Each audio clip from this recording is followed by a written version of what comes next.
ഈ സതീശൻ യാത്ര ചെയ്ത് വന്ന വഴിയിലൊന്നും സാധാരണഗതിയിൽ അതൊക്കെ ഷൂട്ട് ചെയ്ത് വെക്കേണ്ട സാധനങ്ങളാണ്. അപ്പോൾ യാത്ര ചെയ്ത് വന്ന വഴിയിലൊന്നും പൊട്ടിപ്പൊളിഞ്ഞു കിടക്കുന്ന റോഡുകളൊന്നും കാണാനില്ല. ആ വിദ്യാഭ്യാസ മേഖലയെ പുരോഗതിയിലേക്ക് നയിക്കാൻ വേണ്ട എന്ത് മാർഗനിർദ്ദേശങ്ങളായിരുന്നു ഈ പുതിയുഗ യാത്രയിലുടനീളം വി ഡി സതീശനും സംഘവും പ്രചരിപ്പിച്ചുകൊണ്ടിരുന്നത്? ആദ്യമായി പവർ കോറിഡോർ ഉണ്ടാക്കുന്ന മുഖ്യമന്ത്രി പിണറായി വിജയന്റെ കാലത്താണ്. അത് കിഫ്ബിയുമായി ബന്ധപ്പെട്ടുകൊണ്ട് ഫണ്ട് എടുത്തതിന് ശേഷമാണ് ഇങ്ങനെ പുഗല്ലൂരിൽ നിന്നും തൃശ്ശൂരിലേക്ക് ആദ്യമായി ഒരു പവർ കോറിഡോർ ഉണ്ടാക്കി. ഈ കേരളത്തിലെ വിദ്യാഭ്യാസ മേഖലയെ പുതിയൊരു തലത്തിലേക്ക് എത്തിക്കാൻ വേണ്ടിയിട്ട് ഏതെങ്കിലും ഒരു നേതാവിൻ്റെ പേര് സജസ്റ്റ് ചെയ്യാനുണ്ടോ? അതായത് ഇന്നയാൾ ഞങ്ങളുടെ വിദ്യാഭ്യാസ വകുപ്പ് മന്ത്രിയായി കേരളത്തിലേക്ക് അധികാരമേൽക്കുന്നു. നമസ്കാരം, SV ജേണലിലേക്ക് ഒരിക്കൽ കൂടി സ്വാഗതം. എപ്പോഴും പറയാറുള്ളത് പോലെ തന്നെ നമ്മുടെ വീഡിയോയുമായി ബന്ധപ്പെട്ടുകൊണ്ട് ഉള്ള നിങ്ങളുടെ അഭിപ്രായ വ്യത്യാസങ്ങളെല്ലാം കമൻറ്റുകളെ രേഖപ്പെടുത്താൻ മറക്കരുത്. നമുക്ക് വിഷയത്തിലേക്ക് വരാം. ഇത് നമ്മുടെ ഒരു പ്രവചന വീരൻ ഉണ്ട്. ആ പ്രവചന വീരൻ്റെ പേര് പ്രതിപക്ഷ നേതാവെന്നും വി ഡി സതീശനെന്നും ഒക്കെയാണ് എല്ലാവരും വിളിച്ചുകൊണ്ടിരിക്കുന്നത്. അദ്ദേഹം പ്രവചിക്കുന്നതെല്ലാം യാഥാർത്ഥ്യമായി വരികയാണ്. ഇപ്പോൾ നമുക്കറിയാം, പുതുപ്പള്ളി ഉപതെരഞ്ഞെടുപ്പ് നടന്ന സമയത്ത് അവിടുത്തെ ഭൂരിപക്ഷം പ്രവചിച്ചു. അതായത് ഉമ്മൻചാണ്ടിക്ക് ലഭിച്ചതിനേക്കാൾ മികച്ച ഒരു ഭൂരിപക്ഷം നേടാൻ ചാണ്ടി ഉമ്മന് കഴിയും എന്നുള്ളതാണ്. അന്ന് 30,000-ൽ ചില്ലുവാനം ഭൂരിപക്ഷം എന്തോ ആണ് കിട്ടിയത്. അതിനെ 37 ഉയർത്താൻ കഴിഞ്ഞു എന്നാണ് പറയുന്നത്. ഇവിടെ അതോടൊപ്പം തന്നെ ഇവിടുത്തെ തൃക്കാക്കര ഉപതെരഞ്ഞെടുപ്പ് 25,000 എന്ന് പറയുന്ന അതിലേക്ക് എത്തിക്കാൻ അദ്ദേഹത്തിൻ്റെ പ്രവചനം മൂലം സാധിച്ച ഒന്നാണ്. അപ്പോൾ അങ്ങനെ നിലമ്പൂർ ഉപതെരഞ്ഞെടുപ്പുമായി ബന്ധപ്പെട്ടുകൊണ്ടും അദ്ദേഹം പ്രവചനം നടത്തിയിരുന്നു. തദ്ദേശ സ്വയംഭരണ തെരഞ്ഞെടുപ്പുമായി ബന്ധപ്പെട്ടുകൊണ്ട് അദ്ദേഹം പ്രവചനം നടത്തിയിരുന്നു. പിന്നെ ഇത് കൂടാതെ നമുക്കറിയാം, ഈ ലോക്സഭാ തെരഞ്ഞെടുപ്പുമായി ബന്ധപ്പെട്ടുകൊണ്ട് 17, 18 17 മുതൽ 19 വരെയുള്ള ഏതെങ്കിലും ഒരു സീറ്റ് ലോക്സഭാ തെരഞ്ഞെടുപ്പിൽ കിട്ടുമെന്ന് പറഞ്ഞിരുന്നു. അതും സാധിച്ചു. 19 സീറ്റ്, 18 സീറ്റ് കിട്ടി എന്ന് പറയുന്ന ഒരു പ്രവചന വീരനാണ് അദ്ദേഹം. ഭയങ്കര പ്രവാചകനാണ് അദ്ദേഹം. പ്രവചിച്ച് കേരളത്തിലെ UDFനെ വിജയിപ്പിച്ചേ അടങ്ങൂ എന്ന് പറയുന്ന അത്ര ശക്തനായ ദീർഘദർശിത്വമുള്ള ഒരു നേതാവ് തന്നെയാണ് വി ഡി സതീശൻ എന്ന് പറയാതിരിക്കാൻ കഴിയില്ല. അദ്ദേഹം സെൽഫ് പ്രൈസിംഗ് നടത്തുന്നത് എന്നുണ്ടെങ്കിലും അദ്ദേഹത്തിൻ്റെ പുതിയ പ്രവചനമാണ് 100-ലധികം സീറ്റ് നേടിക്കൊണ്ട് UDF അധികാരത്തിൽ വരും എന്നുള്ളത്. അപ്പോൾ പുതിയുഗ യാത്ര അവസാനിക്കാൻ പോകുന്നു. പുതിയുഗ യാത്രയുമായി ബന്ധപ്പെട്ടുകൊണ്ട് സമാപന സമ്മേളനവും അതോടൊപ്പം തന്നെ കോൺഗ്രസിൻ്റെ അല്ലെങ്കിൽ UDF എന്ന് പറയുന്ന മുന്നണിയുടെ ചില പദ്ധതികളുടെ ലോഞ്ചിങ് വരെ അവിടെ നടക്കും. അല്ലെങ്കിൽ തെരഞ്ഞെടുപ്പ് പ്രചരണത്തിൻ്റെ ഒരു ലോഞ്ചിങ് തന്നെ അവിടെ നടക്കുമെന്നാണ് വി ഡി സതീശൻ പറഞ്ഞിട്ടുള്ളത്. ഇനി നമുക്ക് അറിയാൻ പറ്റുന്ന ഒരു പ്രധാനപ്പെട്ട കാര്യം, ഈ വി ഡി സതീശൻ പുതിയുഗ യാത്ര എന്നുള്ള പേരിൽ കേരളത്തിൽ നടത്തിയത് പുതുയുഗം കാട്ടിത്തന്ന യാത്രയായി മാറിയോ എന്നുള്ള സംശയമാണ് നമ്മുടെ മുന്നിലുള്ളത്. ഈ പുതിയുഗ യാത്ര കാസർഗോഡ് മുതൽ അങ്ങ് തിരുവനന്തപുരത്ത് അവസാനിക്കുന്നത് വരെയുള്ള ഒരു റോഡുകളുടെ അവസ്ഥകൾ നമ്മളൊന്ന് പരിഗണിച്ച് നോക്കൂ. നമുക്കറിയാം, ഇക്കഴിഞ്ഞ 10 വർഷം കൊണ്ട് കേരളത്തിൽ ഒരു രാഷ്ട്രീയമായോ വികസനം ചർച്ച ചെയ്യാൻ പറ്റാത്ത അവസ്ഥയായി മാറിയിരിക്കുന്നു. എന്തുകൊണ്ടാണ് വികസനം ചർച്ച ചെയ്യാൻ പറ്റാത്തത്? വികസനമല്ലേ എന്നാൽ ചർച്ച ചെയ്യപ്പെടേണ്ടത്? അതെ, വികസനം തന്നെയാണ് ചർച്ച ചെയ്യപ്പെടേണ്ടത്, രാഷ്ട്രീയമല്ല എന്ന് പറയേണ്ടി വരും. എന്നാൽ വി ഡി സതീശൻ പറഞ്ഞതിലേറെയും രാഷ്ട്രീയമായിരുന്നില്ലേ എന്ന് നമുക്ക് സംശയിക്കേണ്ടി വരും. കാരണം പുതിയുഗ യാത്ര എന്ന് പറഞ്ഞാൽ കേരളത്തിൻ്റെ പുതുയുഗത്തെ കാട്ടിത്തരികയായിരുന്നു സതീശൻ ചെയ്തത് എന്ന് നമുക്കറിയാം.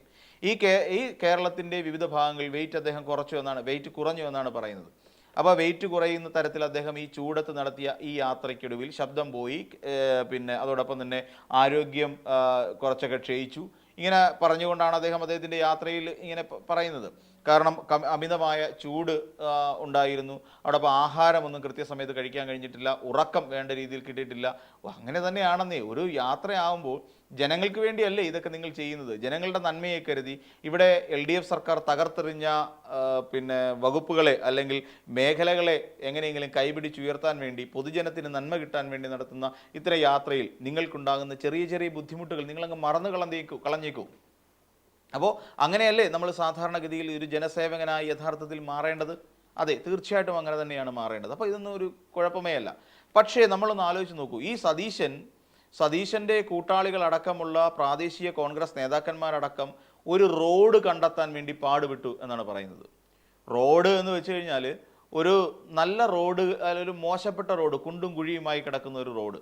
കാരണം എന്താണെന്ന് ചോദിച്ചാൽ, ഏതെങ്കിലും ഒരു മണ്ഡലത്തിൽ പോയി കഴിഞ്ഞാൽ, ഇപ്പം ഉദാഹരണം പറഞ്ഞു കഴിഞ്ഞാൽ ഇപ്പം ആലപ്പുഴ മണ്ഡലം, അപ്പോൾ ആലപ്പുഴ മണ്ഡലത്തിലേക്ക് പോയി കഴിഞ്ഞാൽ ആ മണ്ഡലത്തിലൂടെ അദ്ദേഹം യാത്ര ചെയ്ത് ആ വേദിയിലേക്ക് എത്തുന്ന സമയത്ത് അദ്ദേഹത്തിന് അവിടെ പറയാൻ കുറച്ച് കാര്യങ്ങളുണ്ടാവണം. ഒന്നാമത്തെ കാര്യം ഇവിടുത്തെ റോഡുകളെ കുറിച്ചിട്ടാണ്. എല്ലാ നാടിനെയും അടയാളപ്പെടുത്തുന്ന അവിടുത്തെ റോഡുകളാണെന്ന് നമുക്കറിയാം. റോഡുകളെല്ലാം കുണ്ടും കുഴിയുമായി കിടക്കുന്ന അവസ്ഥയാണ്. ഈ സംസ്ഥാന പാതകളടക്കമുള്ള റോഡുകൾ അപ്പോൾ അങ്ങനെ മോശമായി കിടക്കുന്നു, അത് പറയാൻ കഴിയണം. അവിടെയാണ് പിന്നെ ഒരു നാടിൻ്റെ യഥാർത്ഥ മുഖം നമ്മൾ കാണേണ്ടത്, വികസനമില്ലായ്മയെക്കുറിച്ച് നമ്മൾ കാണേണ്ടത്. അവിടുത്തെ സ്കൂളുകളെല്ലാം നാശോന്മുഖമായി കിടക്കുകയാണ്, നശിച്ച് നാറാണക്കല്ലെടുത്ത് കിടക്കുകയാണ്, വിദ്യാർത്ഥികളില്ല, അത് പൂട്ടലിൻ്റെ വക്കിൽ നിൽക്കുന്നു, കെട്ടിടങ്ങളെല്ലാം ഇടിഞ്ഞു വീണ് കിടക്കുന്നു, അവിടെ വിദ്യാർത്ഥികൾക്ക് പഠിക്കാൻ വേണ്ട എക്യുപ്മെൻറ്റ്സ് ഒന്നുമില്ല, ആ കുട്ടികൾക്ക് പാഠപുസ്തകങ്ങൾ ലഭിക്കുന്നില്ല. ഇങ്ങനെ എന്തെങ്കിലുമൊക്കെയുള്ള ഒരു പരാതി ഓരോ വകുപ്പുകൾ സംബന്ധിച്ചും ഉയർത്തിക്കൊണ്ട് വരാൻ കഴിഞ്ഞെങ്കിൽ മാത്രമേ ഒരു പ്രതിപക്ഷ നേതാവിൻ്റെ യാത്രയ്ക്ക് എന്തെങ്കിലുമൊക്കെ ഗുണം ലഭിക്കുകയുള്ളൂ. നമ്മൾ മനസ്സിലാക്കേണ്ട കാര്യം അതാണ്. പക്ഷേ ഈ സതീശൻ യാത്ര ചെയ്ത് വന്ന വഴിയിലൊന്നും, സാധാരണഗതിയിൽ അതൊക്കെ ഷൂട്ട് ചെയ്ത് വെക്കേണ്ട സാധനങ്ങളാണ്, അപ്പോൾ യാത്ര ചെയ്ത് വന്ന വഴിയിലൊന്നും പൊട്ടിപ്പൊളിഞ്ഞ് കിടക്കുന്ന റോഡുകളൊന്നും കാണാനില്ല. അത് സതീശനെ സംബന്ധിച്ചിടത്തോളം അതൊരു ഏറെ വിഷമമുളവാക്കിയ ഒരു കാര്യമാണ്. കാര്യം അവിടെ ചെന്നുകൊണ്ട് റോഡിനെ കുറിച്ച് പറയാൻ കഴിയില്ല. അവിടെ ഇപ്പോൾ ഇൻ കേസ് എവിടെയെങ്കിലും റോഡുകൾ ഇങ്ങനെ പൊട്ടിപ്പൊളിഞ്ഞ് കിടക്കുകയാണെങ്കിൽ അത് അവിടെ ഏതെങ്കിലും തരത്തിലുള്ള നിർമ്മാണ പ്രവർത്തനങ്ങൾ നടക്കുകയായിരിക്കും. ഇപ്പോൾ ദേശീയപാത 66 ഏറെക്കാലമായി ഇവിടെ ദേശീയപാത അതോറിറ്റി തന്നെ ഇത് കടപൂട്ടി പോകാൻ വേണ്ടി തയ്യാറെടുത്ത ഒരു കാലത്തെ കുറിച്ച് കഴിഞ്ഞ ദിവസം പത്രങ്ങൾ ഓർമ്മിപ്പിച്ചിരുന്നു. അതായത് ഒരു PR വർക്ക് ആണെങ്കിൽ തന്നെയും അത് നമ്മളെ കൃത്യമായി ഓർമ്മിപ്പിക്കുന്ന ഒരു കാലഘട്ടം ഉണ്ടായി. അതോടൊപ്പം തന്നെ അങ്ങനെ നോക്കുമ്പോൾ അവിടെ നിർമ്മാണ പ്രവർത്തനങ്ങൾ നടക്കുന്നത് കൊണ്ടാണ് പലയിടങ്ങളിലും നമ്മുടെ ദേശീയപാത പൊട്ടിപ്പൊളിഞ്ഞു കിടക്കുന്നത്. എന്നാൽ ചില റോഡുകളെ സംബന്ധിച്ചിടത്തോളം ഗതാഗത കുരുക്കോ അല്ലാന്നുണ്ടെങ്കിൽ വേറെ ഏതെങ്കിലും തരത്തിലുള്ള ഈ പാളിച്ചകൾ എവിടെയെങ്കിലും സംഭവിച്ചിട്ടുണ്ടെങ്കിൽ അവിടെ ഒരുപക്ഷെ മേൽപ്പാലങ്ങളുടെ നിർമ്മാണമാകാൻ നടക്കുന്നത്, അതല്ല വേറെ ഏതെങ്കിലും തരത്തിലുള്ള റോഡുകളുമായി ബന്ധപ്പെട്ടുകൊണ്ടുള്ള അടിപ്പാതകളുടെ നിർമ്മാണങ്ങളാവാൻ നടക്കുന്നത്. അങ്ങനെ ഏതെങ്കിലും തരത്തിലുള്ള നിർമ്മാണങ്ങൾ നടക്കുന്ന സ്ഥലമായി ആ ട്രാഫിക് അല്ലെങ്കിൽ ആ റോഡുകൾ മാറുന്നു എന്നുള്ളതാണ് നമുക്ക് കാണാൻ കഴിയുന്ന ഒരു പ്രധാനപ്പെട്ട കാര്യം. അപ്പം VD സതീശൻ എന്ന് പറയുന്ന ഒരാൾക്ക് യാത്രാവേളയിൽ ഒരിടത്തും നമ്മുടെ ഈ കഴിഞ്ഞ ഇടതുപക്ഷ സർക്കാരിൻ്റെ വികസനമില്ലായ്മയെ ചൂണ്ടിക്കാണിച്ചുകൊണ്ട് ഒരു വാക്ക് പറയാൻ കഴിയില്ല. ജനദ്രോഹപരമായി ജനങ്ങളെ പിഴിയുന്ന തരത്തിലുള്ള ഏതെങ്കിലും തരത്തിൽ റോഡുകളുടെ നാശോന്മുഖതയോ അല്ലെങ്കിൽ വിദ്യാർത്ഥികൾക്ക് ഉണ്ടാകുന്നയോ ആരോഗ്യ മേഖലയുമായി ബന്ധപ്പെട്ടിട്ടുള്ള ഒരു കാര്യങ്ങളും പറയാനായിട്ട് സത്യത്തിൽ VD സതീശൻ ഉണ്ടായിരുന്നില്ല എന്നുള്ളതാണ് വാസ്തവം. എന്നാൽ സതീശനും കൂട്ടരും ഇടയ്ക്ക് ഉയർത്തി പറഞ്ഞത് വീണ ജോർജിനെതിരായിട്ടുള്ള ആരോഗ്യവകുപ്പിനെ ചുറ്റിപ്പറ്റിയുള്ള ചില കാര്യങ്ങളായിരുന്നു. എന്നാൽ നമുക്കറിയാവുന്നതുപോലെ തന്നെ ഇവിടുത്തെ ആരോഗ്യ മേഖലയെ തകർക്കുന്നതിന് വേണ്ടിയിട്ട് ഇവിടെ അക്ഷീണം പരിശ്രമിക്കുന്ന ഒരാൾ തന്നെയാണ്, അല്ലെങ്കിൽ ഒരു വിഭാഗമാണ് നമ്മുടെ കേരളത്തിലെ പ്രതിപക്ഷം എന്നുള്ള കാര്യം വസ്തുതയാണ്. അതായത് നമ്മുടെ സർക്കാർ ആശുപത്രികൾ എങ്ങനെയെങ്കിലും തകർന്ന് തരിപ്പണമായി കാണണം, എങ്കിൽ മാത്രമേ ഇവിടെ സ്വകാര്യ മേഖലയിലേക്ക് ഇപ്പോൾ പണം മുടക്കാൻ കാത്തിരിക്കുന്ന ആഗോള കുത്തക ഭീമന്മാർക്ക് ലാഭം കിട്ടുകയുള്ളൂ എന്നൊരു വസ്തുത കൂടിയുണ്ട്. ഇവിടെ നോക്കിക്കഴിഞ്ഞാൽ ഇപ്പോൾ ചില കണക്കുകൾ സൂചിപ്പിക്കുന്നതനുസരിച്ച് ഒരു 40 പരാതി ലഭിക്കുകയാണെങ്കിൽ അത് 30 പരാതിയും സ്വകാര്യ ആശുപത്രികളിൽ ചുറ്റിപ്പറ്റിയിട്ട് തന്നെയാണ്. പലയിടങ്ങളിലും പല ആശുപത്രികളും, മമ്മൽ ആശുപത്രിയും മെഡിക്കൽ ട്രസ്റ്റ് ആശുപത്രികൾ, മെഡിക്കൽ ട്രസ്റ്റിന് 1, 2, 3 അവിടെ ഇവിടെയൊക്കെ ആയിട്ട് ആശുപത്രികളുണ്ട്. ഇവിടെ എല്ലാം ചികിത്സാ പിഴവുകൾ ഉണ്ടാവുകയും നവജാത ശിശുക്കളടക്കം മരണപ്പെടുകയും ചെയ്യുന്ന സാഹചര്യം നമ്മുടെ സംസ്ഥാനത്തുണ്ട്. എന്നിട്ട് ഈ പറയുന്ന UDFിൻ്റെ ഏതെങ്കിലും ഒരു പ്രതിനിധികളോ യൂത്ത് കോൺഗ്രസിൻ്റെയോ KSUവിൻ്റെ പ്രതിനിധികളോ എപ്പോഴെങ്കിലും എവിടെയെങ്കിലും വെച്ച് ആ ആശുപത്രിക്കെതിരായി ശക്തമായ ഒരു പ്രതിഷേധം നടത്തുന്നത് നമ്മൾ കണ്ടിട്ടുണ്ടോ? അത് ജനശ്രദ്ധയിലേക്ക് അല്ലെങ്കിൽ ഇവിടുത്തെ നാട്ടിലെ മാധ്യമങ്ങൾ എവിടെയെങ്കിലും ഈ ആശുപത്രിയിൽ ഇപ്പം ഞാനും ചോദിച്ചോട്ടെ, ഇപ്പം നമ്മുടെ കേരളത്തിൽ വലിയ സമ്പന്നമായി നിൽക്കുന്ന നിരവധി സ്വകാര്യ ആശുപത്രികളുണ്ട്. ഈ സ്വകാര്യ ആശുപത്രികളിലൊക്കെ ചികിത്സാ പിഴവുകൾ സംഭവിക്കുകയും അതോട് ബന്ധപ്പെട്ടുകൊണ്ട് ചിലരൊക്കെ മരണപ്പെടുകയും ചെയ്യുന്നത് സ്വാഭാവികമാണ്. ഇതൊരു വാർത്തയാകുന്നത് എപ്പോഴാണ് എന്ന് ചോദിച്ചു കഴിഞ്ഞാൽ അവിടെ ഈ പറയുന്ന അവരുടെ ബന്ധുക്കൾ ആരെയെങ്കിലും അവിടെ ഒരു പ്രശ്നം ഉണ്ടാക്കി കൊണ്ടുവരുന്ന സാഹചര്യത്തിലാണ് അവരെന്തെങ്കിലും ഇതുമായി ബന്ധപ്പെട്ടുകൊണ്ട് മുന്നോട്ട് പോകുന്നത്. പിന്നെ അവരുടെ മാധ്യമങ്ങൾ അതിനെ ഇടപെടുകയും ചിലരെ വന്നിട്ട് ഇങ്ങനെ പ്രഖ്യാപിക്കുകയും ചെയ്യുന്നു. പക്ഷേ എന്നാൽ ഇതൊരു കൂടിക്കാഴ്ചയിലോ ഒരു ഒത്തുതീർപ്പിലോ അവസാനിപ്പിച്ചുകൊണ്ട് ഭീമമായ നഷ്ടപരിഹാരം നൽകി ബന്ധുക്കളെ സെറ്റിലാക്കി കഴിഞ്ഞാൽ പിന്നെ അവിടെ യാതൊരു അന്വേഷണവും ഇല്ല, എന്തുകൊണ്ടത് സംഭവിച്ചു എന്നില്ല, സമരങ്ങളില്ല, ഒന്നുമില്ല, ആശുപത്രി പൂട്ടിക്കലോ ഒന്നുമില്ല. ഇതാണ് ശരിക്കും ഇവിടെ നടക്കുന്നത്. അപ്പം ഈ ഞാൻ നേരത്തെ സൂചിപ്പിച്ച പോലെ ഒരു 40 പരാതിയിൽ 30 എണ്ണവും ഉയർന്നു വരുന്നത് സ്വകാര്യ ആശുപത്രികളിലെ കേന്ദ്രീകരിച്ചുകൊണ്ട് തന്നെയാണ് എന്നുള്ള കാര്യം വസ്തുതയാണ്. ആ വസ്തുത മറച്ചു പിടിച്ചുകൊണ്ടാണ് ഇവിടെയുണ്ടായ 2017 അതോടൊപ്പം തന്നെ 2021 നടന്നിട്ടുള്ള ചില സംഭവങ്ങളെ മാത്രം എടുത്തുയർത്തിക്കൊണ്ട് ആരോഗ്യ മേഖല കെടുകാര്യസ്ഥതയുടെ അങ്ങേയറ്റമാണ് എന്ന് പറയുന്ന ഒരു ഘട്ടം പ്രചരിപ്പിച്ചുകൊണ്ടിരിക്കുന്നത്. ഇനിയും VD സതീശനോട് ചോദിക്കേണ്ട ചില ചോദ്യങ്ങൾ. VD സതീശൻ ഈ യാത്രയിൽ അടക്കം അല്ലെങ്കിൽ യാത്ര പൂർണ്ണമാക്കുന്ന ആ സമയത്ത് സതീശൻ പറയേണ്ട 1-2 ചോദ്യങ്ങളുണ്ട്. VD സതീശൻ കണ്ട ഈ കേരളം മുഴുവൻ യാത്ര ചെയ്തപ്പോൾ കണ്ട ഒരു സർക്കാരിൻ്റെ ഒരു കെടുകാര്യസ്ഥത എന്താണെന്ന് വിശദമാക്കാൻ സതീശൻ തയ്യാറാകുമോ? അതായത് തകർന്നു പോയ ഒരു വകുപ്പിനെ ചുറ്റിപ്പറ്റിക്കൊണ്ട് എന്തെങ്കിലും ഒരു കാര്യം എടുത്തുയർത്തി കാണിക്കാൻ കഴിയുമോ? ഇപ്പോൾ ഏതെങ്കിലും ഒരു വകുപ്പ്, ഇനിയിപ്പോൾ പൊതുമരാമത്ത് വകുപ്പോ ആരോഗ്യ വകുപ്പോ ഇനി അതല്ല വിദ്യാഭ്യാസ മേഖലയോ ധനകാര്യ വകുപ്പോ ഏത് വേണമെങ്കിലും സതീശന് ചൂണ്ടിക്കാണിക്കാം. ഇന്ന വകുപ്പുകൾക്ക് പ്രശ്നമുണ്ട്, അത് മന്ത്രിയുടെ കുഴപ്പം കൊണ്ടാണ്, ആ വകുപ്പിൽ ആരാണ് യഥാർത്ഥ കുറ്റക്കാർ എന്നുള്ളതിനെക്കുറിച്ച് അതിൽ മന്ത്രിയെയോ ഇടതുപക്ഷ പ്രതിനിധികളെയോ വിരൽ ചൂണ്ടുന്ന എന്തെങ്കിലും ഒരു തെളിവ് ഹാജരാക്കാൻ സതീശന് കഴിയുമോ? ഈ പുതിയ യാത്ര അവസാനിപ്പിക്കുന്നതുകൊണ്ട് ചോദിക്കുകയാണ്.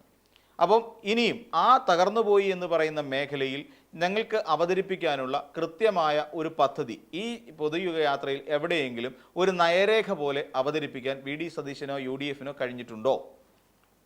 ഇപ്പോൾ പറയുന്നുള്ള വിദ്യാഭ്യാസ മേഖല തകർന്നു കിടക്കുന്നു എന്ന് ഒരു ഉദാഹരണം പറഞ്ഞാൽ, ആ വിദ്യാഭ്യാസ മേഖലയെ പുരോഗതിയിലേക്ക് നയിക്കാൻ വേണ്ട എന്ത് മാർഗനിർദ്ദേശങ്ങളായിരുന്നു ഈ പുതിയുഗ യാത്രയിലുടനീളം വി.ഡി. സതീശനും സംഘവും പ്രചരിപ്പിച്ചുകൊണ്ടിരുന്നത്? അത് ജനങ്ങളിലേക്ക് വേണ്ടും വിധം എത്തിക്കാൻ വി.ഡി. സതീശന് കഴിഞ്ഞിട്ടുണ്ടോ? ഇപ്പോൾ ഇവിടെ നമ്മൾ നോക്കിക്കഴിഞ്ഞാൽ ഭാവി കേരളത്തിന് വേണ്ടിയിട്ടാണ് നിൽക്കുന്നതെന്ന് പറഞ്ഞ്, ഭാവി കേരളത്തിന് വേണ്ടിയിട്ട് എന്തെല്ലാം കാര്യങ്ങളാണ് നടപ്പിലാക്കാൻ ഉദ്ദേശിക്കുന്നത്? നമുക്കറിയാവുന്ന ഒരു പ്രധാനപ്പെട്ട കാര്യം, ഇന്ന് കഴിഞ്ഞ ദിവസം മുഖ്യമന്ത്രി പിണറായി വിജയൻ വയനാട് ആനക്കാംപൊയിൽ മേപ്പാടി തുരങ്കപാതയുടെ നിർമ്മാണ ഉദ്ഘാടനം നടത്തി. പാറ പൊട്ടിച്ചുകൊണ്ടാണ് ഉദ്ഘാടനം നടത്തിയത്. ശരി, ആ പദ്ധതിയെ ഒരിക്കൽ ബ്ലോക്ക് ചെയ്യും, അത് നടപ്പിലാക്കാൻ അനുവദിക്കില്ല എന്ന് പറഞ്ഞ ഒരാളാണ് വി.ഡി. സതീശൻ. അപ്പോൾ അങ്ങനെ ഏതെങ്കിലും ഒരു ദീർഘവീക്ഷണത്തോടു കൂടി ജനോപകാരപ്രദമായ ഏതെങ്കിലും ഒരു പദ്ധതിക്ക്, അദ്ദേഹം പറയുന്നത് കഴിഞ്ഞ 2 വർഷക്കാലമായി സതീശനും UDF-ഉം അടക്കമുള്ള ഒരു സംഘം കുത്തിയിരുന്ന് റിസർച്ച് ചെയ്തിട്ടാണ് പല വിദ്യാഭ്യാസ മേഖലയും പല മേഖലകളെ ഒരു പുരോഗമനത്തിലേക്ക് എത്തിക്കാൻ വേണ്ട നീക്കങ്ങൾ നടത്തിയത് എന്നാണ് പറയുന്നത്. അങ്ങനെ ഈ 2 വർഷം നീണ്ട റിസർച്ചുമായി ബന്ധപ്പെട്ടുകൊണ്ട് ഒരു കാര്യം അവതരിപ്പിക്കാൻ കഴിഞ്ഞിട്ടുണ്ടോ? ഇപ്പം നമ്മൾ തദ്ദേശ സ്വയംഭരണ തെരഞ്ഞെടുപ്പുമായി ബന്ധപ്പെട്ട് പരിശോധിക്കുമ്പോൾ വി.ഡി. സതീശൻ അവതരിപ്പിച്ച ഈ പറയുന്ന അവരുടെ പ്രചരണ ഇതുണ്ടല്ലോ, അതായത് മാനിഫെസ്റ്റോ, ഇലക്ഷൻ മാനിഫെസ്റ്റോ, ആ ഇലക്ഷൻ മാനിഫെസ്റ്റോ നമ്മൾ പരിശോധിക്കുമ്പോൾ പലതും നമ്മുടെ സംസ്ഥാനത്ത് നടപ്പിലാക്കിയ പദ്ധതികൾ തന്നെയാണ് അദ്ദേഹം വന്നിരുന്ന് വിളിച്ചു കൂവിയത് എന്ന് നമുക്ക് വളരെ എളുപ്പത്തിൽ മനസ്സിലാക്കാൻ സാധിക്കും. അത് പഴയ വീഞ്ഞ് പുതിയ കുപ്പിയിൽ അവതരിപ്പിക്കുന്ന ഒരു രീതി മാത്രമായിട്ടാണ് അന്നത്തെ ആ പ്രകടന പത്രിക കണ്ടാൽ നമുക്ക് പൂർണ്ണമായി മനസ്സിലാക്കി കഴിയുമ്പോൾ കിട്ടുന്ന ഒരു ഐഡിയ.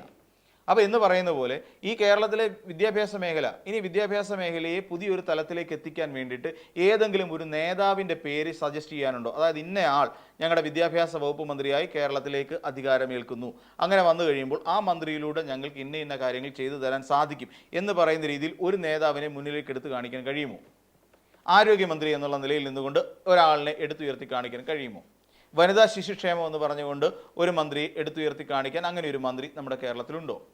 ഇപ്പോൾ ഇവിടെ ആഭ്യന്തര വകുപ്പ് എന്തായിരുന്നാലും ഇനി ഇൻ കേസ് വി.ഡി. സതീശൻ മുഖ്യമന്ത്രിയായാൽ ആഭ്യന്തര വകുപ്പ് വി.ഡി. സതീശൻ്റെ കയ്യിൽ കിട്ടില്ല എന്നുള്ള കാര്യം 100% ഉറപ്പാണ്. ആഭ്യന്തരമില്ലാത്ത ഒരു മുഖ്യമന്ത്രിയായിരിക്കും വി.ഡി. സതീശൻ. കാരണം രമേശ് ചെന്നിത്തല വിജയിക്കുന്ന ഘട്ടത്തിൽ രമേശ് ചെന്നിത്തല വിജയിക്കുകയും അങ്ങനെ ആ രമേശ് ചെന്നിത്തല സഭയിലേക്ക് എത്തുകയും ചെയ്താൽ തീർച്ചയായും രമേശ് ചെന്നിത്തല തന്നെയായിരിക്കും ആഭ്യന്തര വകുപ്പ് മന്ത്രിയാകുക എന്നുള്ള കാര്യം ഇവിടുത്തെ കേരളത്തിലുള്ള 100% ആൾക്കാർക്കും അറിയാം. എന്തുകൊണ്ടാണ്? വി.ഡി. സതീശനേക്കാൾ പാർലമെന്ററി പരിചയമുള്ള ഒരു നേതാവാണ് രമേശ് ചെന്നിത്തല. അതുമാത്രവുമല്ല, ചെന്നിത്തല ഒരു തവണ ഉമ്മൻചാണ്ടി അധികാരത്തിൽ കയറിയ സമയത്ത് ആഭ്യന്തര വകുപ്പ് കൈയാളിയിരുന്ന ഒരു മന്ത്രി കൂടിയാണ് എന്ന് നമുക്കറിയാം. അപ്പോൾ ഇങ്ങനെയുള്ള ഒരു മന്ത്രിസഭയിൽ ഞങ്ങൾ ഇന്ന ആൾക്കാരെ ഇന്ന വകുപ്പുകളുടെ മേൽ ചൂണ്ടിക്കാണിക്കുന്നുണ്ട്. അവർ വന്നു കഴിഞ്ഞാൽ ഈ കേരളത്തിൻ്റെ ഇപ്പോൾ ഉള്ള സകലമാന അവസ്ഥകൾ മാറി കേരളം പുതിയൊരു യുഗത്തിലേക്ക് തന്നെ എത്തിച്ചേരും എന്ന് ഒരു ശക്തമായ അടിയുറച്ച ഒരു വാഗ്ദാനം നൽകാൻ സതീശന് കഴിയുമോ? അപ്പം നിലവിൽ ഞാൻ കുറച്ച് ചോദ്യങ്ങളാണ് ഇതിനകത്ത് പറഞ്ഞിട്ടുള്ളത്. ഈ ചോദ്യങ്ങൾക്കെല്ലാം വ്യക്തമായ ഒരു മറുപടി ജനത്തിന് നൽകാൻ സതീശൻ തയ്യാറാകുമോ എന്നുള്ളതാണ് ഏറ്റവും അവസാനത്തെ ചോദ്യം. അങ്ങനെയാണെങ്കിൽ മാത്രമേ ഈ പുതിയുഗ യാത്ര കൊണ്ട് ഏതെങ്കിലും തരത്തിലുള്ള അർത്ഥമുണ്ടാകുകയുള്ളൂ. ഈ പുതിയുഗ യാത്രയിൽ ഇതുമായി ബന്ധപ്പെട്ട യാതൊരു തരത്തിലുള്ള ചർച്ചകളും നടന്നിട്ടില്ല എന്നുള്ളതാണ് വാസ്തവം.